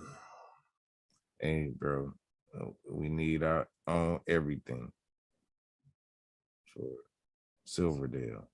Our own everything. And that's got to be included because we got to be able to protect it. Like when they come for like Tulsa, like they came for Tulsa, if they come for Silverdale like that, then they, they're not going to make it like they did for that. Well, you see what the Ukrainians been pushing back Russia. I mean, Russia hasn't brought in the big guns yet. Yeah, about the same people, man. So yeah, that's some theater. Can we say theater? I'm not sure. Yeah, it's just, what you're saying about Silverdale, I can agree, and we could stop the everyday Jim White guy and his posse, which is great. But you know how that goes. Then here comes the National Guard with the Gatling guns. I hear you. And we need our counterintelligence and everything in place. So I hear you. We need everything. All right, well, in your opinion, what can be done as we start wrapping up this topic? Well, we're close. What can be done to halt the inner city black-on-black gun crime? There has to be community. I mean, we have to come together. Like,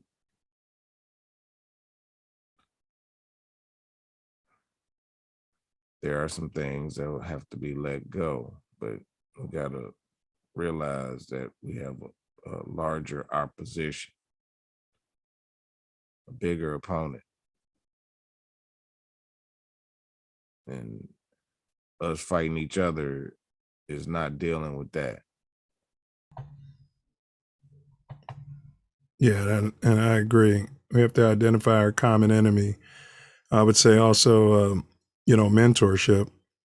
You know, we have to do a 100%. much better job of fathership and mentorship, you know, at the young ages, because just like that quote says, you know, the child who doesn't feel the warmth of the community will burn it down. They'll burn Silverdale down to feel its warmth. And some of the mothership that don't allow the fathers to be around. The fathers are important. I don't know what happened where somewhere around that There's not a woman on this planet that couldn't allow me to be around my child. But there are Not men, one. there are men that aren't allowed around their child because they don't even know where they at. So they didn't get, you know, shared, you know, parentship. She's the parent and he doesn't have any rights really. And until he gets some, he you know. Yeah, well, in that case, he either had a shit lawyer or didn't show up to court, didn't answer the summons, didn't pay child support, was putting hands on her. You're talking about a father who doesn't get shared custody, didn't fight for his rights. You have to know your rights and you have to fight for your rights. Again, I'm saying as a man, there's not a woman on this planet that can keep me away from my child. Right. I got you. Me either. And there are plenty of people that it still happens to. I hear you. We are the few. We are not the many. If we were the many, the world wouldn't be like it is. I hear you. I hear you. I hear you. Yeah, we can agree on that. We can agree on that, but yeah, we can agree on that, but you know, we gotta be bigger than our excuses out here as men. You know, I hear a lot of those stories, you know, she didn't do this and she didn't do that and she won't let me see my kids, and you're only hearing one side of the story 9 times out of 10, man. And that's all I'm saying. You know, I'm not saying it doesn't happen. There are incidents where you got some vindictive woman. Right. That's what I was speaking on. That's who I was speaking to. Yeah. Yeah. But, you know, yeah. Okay. All right. All right. Yeah, but yeah, I would say that's it. And some Saturday schools, you know, so that we can, you know, be cultivating these young minds into the importance of not killing each other. Absolutely. And if we teach them how to use guns and all that, I think they'll respect it more and not be about that. If it's from an earlier age and the right influence, you hit it right on the head with mentorship. That's so key in everything that we need to push forward. So we already discussed how these guns are getting on the streets, these trains, you know, with the doors open and all of the guns on there so you can magically take them out, guns being dropped on the block, straw purchases. So I've, you know, done a lot of negatives about guns. How are guns in any way, how have they been beneficial to the Black community? Well, before we were using them to kill each other, there was a lot of times that's not really written about or professed that we use guns to protect ourselves.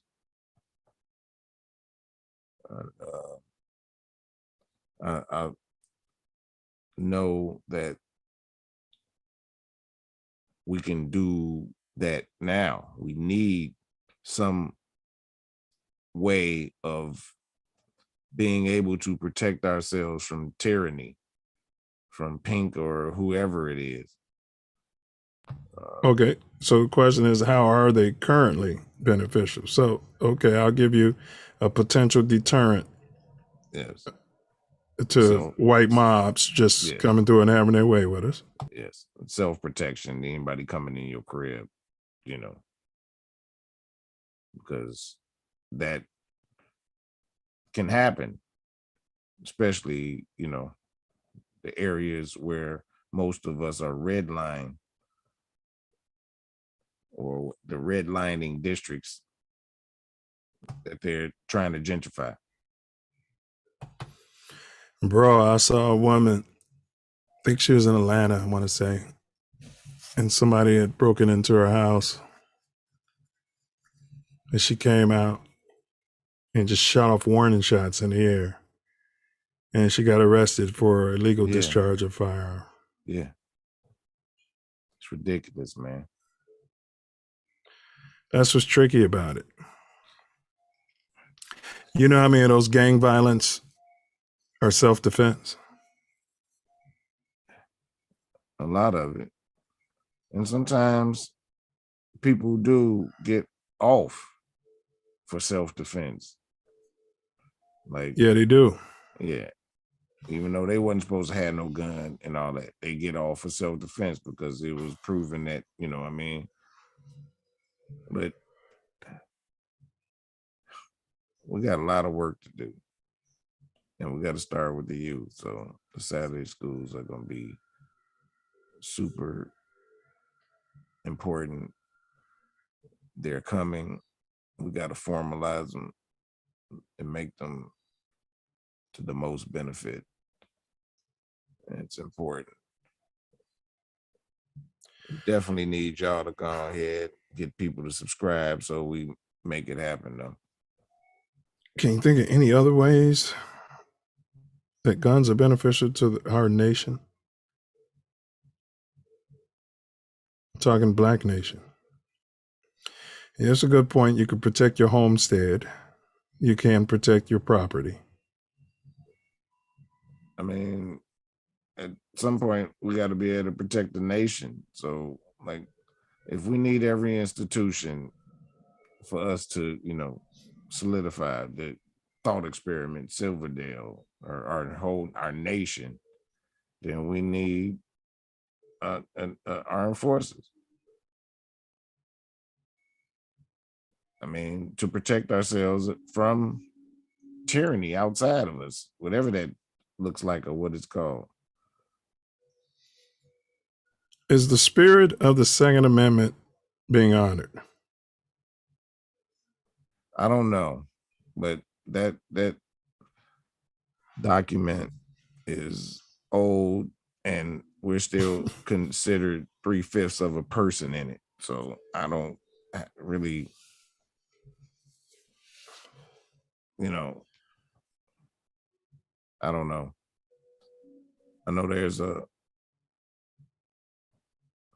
way to be held to that and not be held to all these codes and all this stuff that they are, you know, putting upon us now. And, you know, that's for another time, another show, but the straw man argument is real as far as that goes. There is a comment in one of those articles about any goofy or weakling can pull a trigger.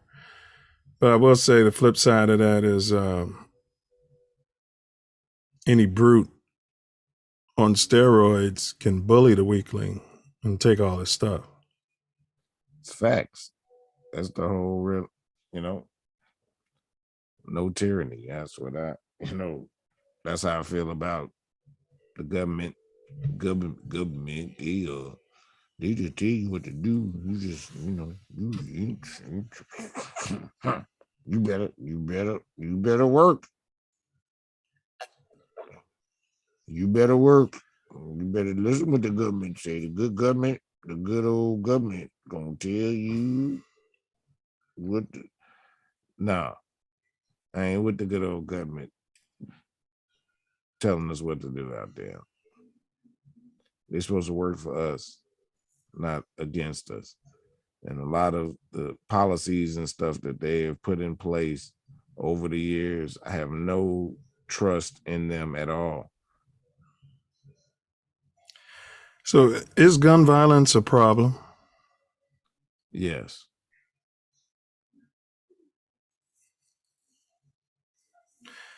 But the remedy is not taking away the guns. The remedy would be education. Yes. That's what the NRA says. And they're correct in that, in my opinion. It's not educated equally. They don't educate everybody. You know what I mean? They're only educating one sector. And it's just like everything else is systematic racism, just like you called them the national racism. You know what I mean? Hey, what's up, Dor? Yeah. Dor is in the building, man. That was I worked with him doing those COVID testing. Oh yeah, cool. Yeah. What's up? Yeah, Dor, you still in Israel or you back in LA? Just a question. You know, I find that there's other nations, bro, that have taken the guns off of the street. And they don't have gun violence, but they have knife violence. Yeah. It takes a whole lot more to kill a man up and personal with a knife than sliding down the street in a moving vehicle, unloading on a community. I understand that part, but what if someone who got a bunch of guns decides to come to your country? You know, a gun and a knife fight is not going to, work. Yeah, that's where they said it happened in England. We had to give them guns. Yeah. Yeah. And that's what I mean. So that would, no. Ukrainians are begging for guns, and then they got rid of all their nuclear missiles, and they're like, look at us now. Yeah, them basically the same people, at least for the most part. Well, they are. It used to be a part of Soviet Union. Yeah, that don't mean they're the same people, because Yugoslavia and Czechoslovakia, them are different people than the Ukrainians. Ukrainians, a lot of them are the same people as the Russians. And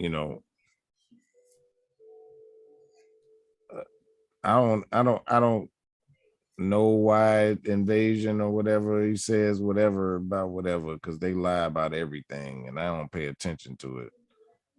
But as far as I'm concerned, stay out of that. All right, well, this question isn't just for you. As we wrap it up, it's for the chat as well. And you guys, if you're watching this not live, you can leave a comment. Should the Second Amendment be repealed? Why or why not? Now, I've made a lot of arguments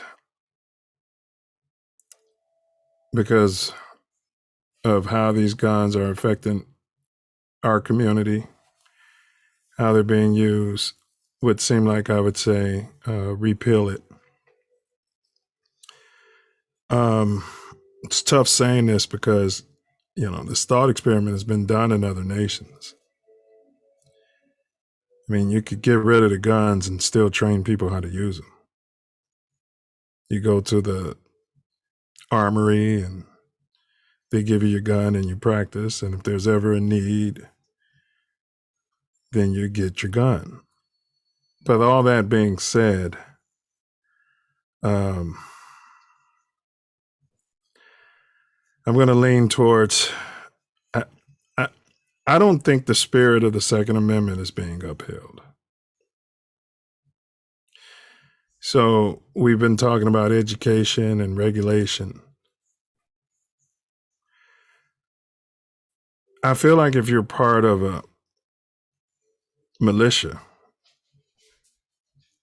then you should be able to have a gun. That militia should constitute proper training, handling, things of this nature. I don't feel like every Tom, Dick, and Harry, at this point, with the types of guns that are being created, you said yourself that document was written years ago when you had to load up a little rifle and pack, you know what I mean? How long did it take you to shoot up a crowd? You had to pack your gunpowder in it and then pack it down in there and shoot one shot at a time. And now we can literally just let off rounds, bro. Babies are being killed. That all being said, I don't think it should be repealed, but I think the Second Amendment should be amended. What say ye, Self Love? I hear what you're saying, but to effectively stop tyranny at all costs, by any means necessary, we need to have exactly what they have and be able to have it. If there's some regulations that stop us from being able to get such, they will stop us from getting such. I have no faith at all in this nation to treat us fairly and equipped us with what we would need to protect ourselves. You're gonna need you're gonna be able to have, you're gonna need a drone. You're gonna need a drone that has missiles on it. You're gonna need a whole lot. Yeah, but we need all that. I'll go with that. You're gonna need surface-to-air missiles. You're gonna need tanks. Yes. You're gonna need all of that. Then you're gonna be willing to have the tanks get in the hands of criminals. What's that? Said we invented it and created it all anyway. So I hear you're gonna need nuclear warheads. But I hear you. I mean, that's your opinion. So I'm just throwing that out there. Nuclear warheads, no, because that's gonna kill everybody anyway. So, but I hear what you're saying to the word of what I said. That not that to that degree. I'm talking about tanks. If we need stealth fighters, we're gonna need a lot. We're gonna need a lot. I said we got a lot of work to do. We don't even have the unity together yet. Facts. All right, well, that's our topic today. We'd love to hear from you guys, any feedback.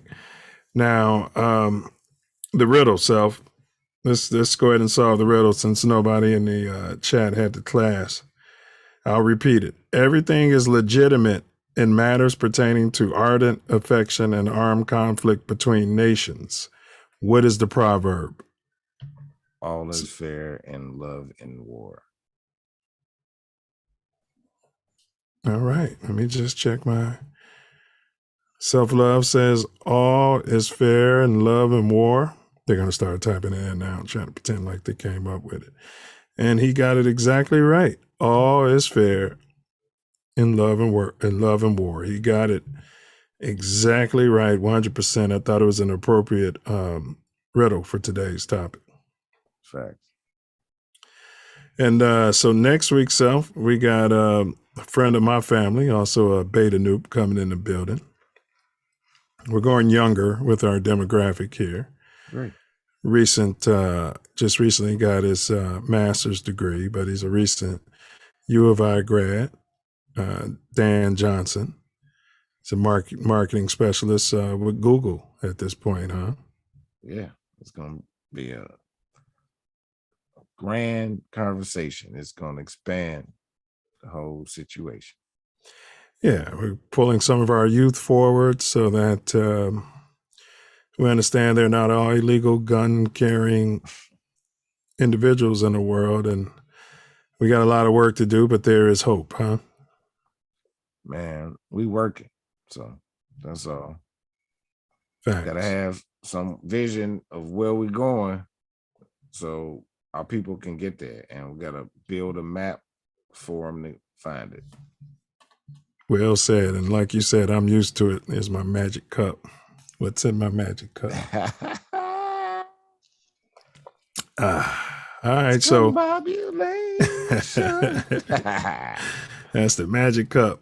All right, and then so tomorrow, Mouthpiece included, we have our new format. We just cover weekly hot topics, so that's at 9 p.m. I got my times mixed up today somehow, so that's why we started late. That was on me. But it'll be at 9 p.m. Actually, I got a game to go to tomorrow, so we'll work out that time. It may even be later than that. So facts. Yeah. So enough of my yapping. I'm gonna turn it over to this brother to my left for my most favorite part of the whole shebang, and that's Wordsmith's Final Words, where he wraps up the topic in a metaphysical, poetic frame of mind, and it's right off the top of the dome. It's a stream of consciousness out there, out there, out there, out there. Man, the Second Amendment. We have to have the right to bear arms. But that don't give you the right to bear us harm.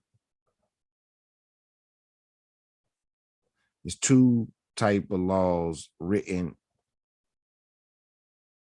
in this so-called country. One for the white, the melanated's unlucky.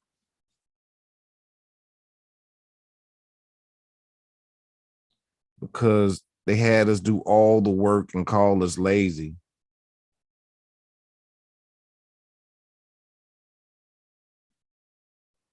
And we kill ourselves at a little more clip.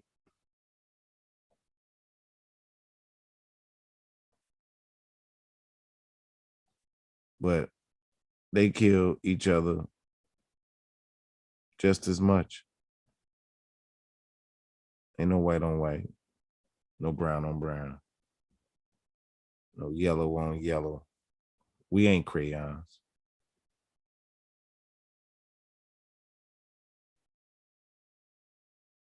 But understand, if we don't have an equal tool, the tyranny will always rule. The threat of violence brings peace.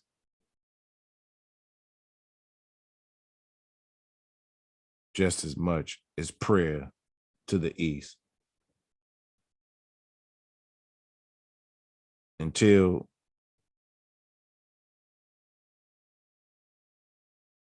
this racism ends, we have to be able to defend. Because we can't depend on them to keep their word, because every treaty they ever signed was kicked to the curb. It would be absurd to think that they will keep it true.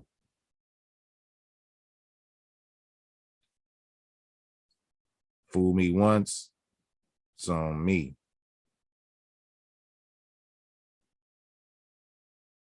Because I know what you gonna do. NRA, they pay to get their way. But they don't give up. Don't care about nothing we gotta say. They pick and choose who win and lose. And keep most people confused. Like me and 9, we paid our dues. And we're gonna set your mind loose. Words.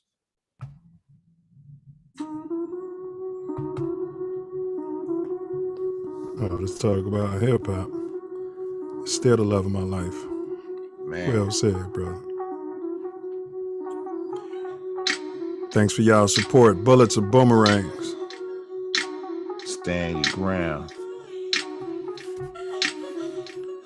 Murder, suicide. A lot of faith, Brody. It's just a little. A lot of faith.